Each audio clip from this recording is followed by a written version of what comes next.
بسم اللہ الرحمن الرحیم۔ ڈیئر فرینڈز، السلام علیکم۔ بر صغیر پاک و ہند کو آزادی 15 اگست 1947 کو ہوئی، جبکہ آپ جانتے ہیں پاکستان کو آزادی ایک روز قبل یعنی 14 اگست 1947 کو ہوئی تھی۔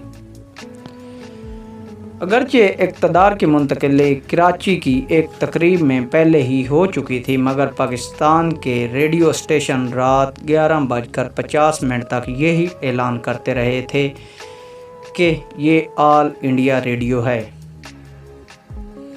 جبکہ پوری قوم پاکستان کے اعلان کا باقاعدہ بڑی بے صبری سے انتظار کر رہی تھی۔ تو ڈیئر فرینڈز، اس وقت پاک و ہند کے اکثر شہروں کی گلیوں میں کہیں پر آگ کے شعلے بلند ہو رہے تھے تو کہیں پر خنجر زنی ہو رہی تھی، اور کہیں پر فائرنگ ہو رہی تھی تو کہیں پر تیزاب ایک دوسرے پر پھینکا جا رہا تھا، اور مسافروں سے بھری ہوئی ریل گاڑیوں کو روک کر ان کو گروہ در گروہ قتل کیا جا رہا تھا۔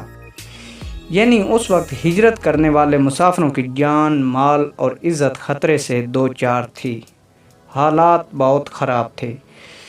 تو اس وقت ریڈیو کے علاوہ ایسا کوئی ذریعہ موجود نہیں تھا کہ جس سے باقاعدہ پاکستان کی آزادی کا اعلان کیا جا سکتا۔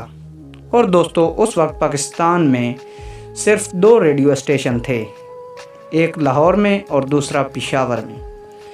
حتیٰ کہ اس وقت پاکستان کے پرانے دارالحکومت یعنی کراچی میں بھی ریڈیو اسٹیشن نہیں تھا۔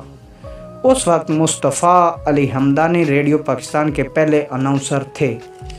تو 13 اگست 1947 کو رات 11:50 پر یہ اعلان ہوا، یہ آل انڈیا لاہور ہے، آپ ہمارے اگلے اعلان کا انتظار کیجیے۔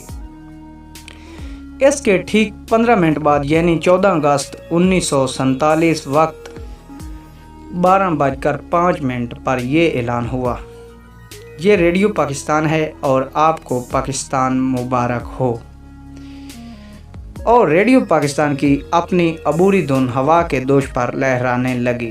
اس دھن کو سنتے ہی لوگ اپنے اپنے ریڈیو کے ارد گرد جمع ہو گئے، ہر کوئی پرجوش، پرعزم اور خوشی خوشی دکھائی دے رہا تھا۔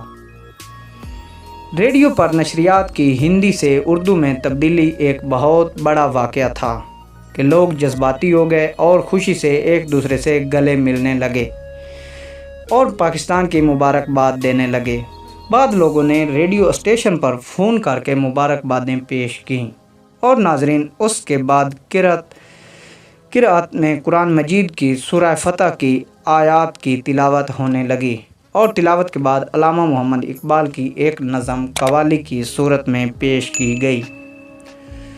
اور ناظرین، ریڈیو پاکستان کی اگلی صبح کا آغاز سورۃ آل عمران کی اس آیات سے ہوا، جس کا ترجمہ کچھ یوں ہے: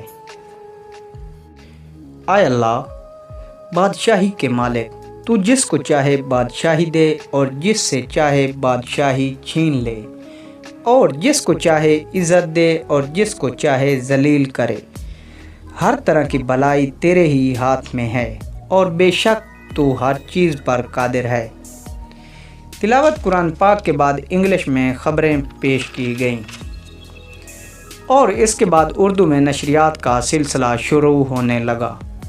پاکستان دنیا کے نقشے پر اسلام کا قلعہ بن کر ابھرا، اور ہماری یہ دعا ہے کہ ہمارا یہ پیارا ملک پاکستان سدا سلامت رہے۔ تو فرینڈز، آپ کو میری یہ ملک پاکستان کے بارے میں چھوٹی سی انفارمیٹو ویڈیو کیسی لگی؟ کمنٹ سیکشن میں اپنی رائے کا اظہار ضرور کیجیے گا، اور اگر ویڈیو اچھی لگے تو ویڈیو کو لائک اور چینل کو سبسکرائب کر دیں، تاکہ اس طرح کی مزید انفارمیٹو ویڈیو آپ کو بآسانی مل سکے۔ تو انشاءاللہ تعالی ملتے ہیں کسی نیکسٹ ویڈیو میں۔ اپنا خیال رکھیے گا۔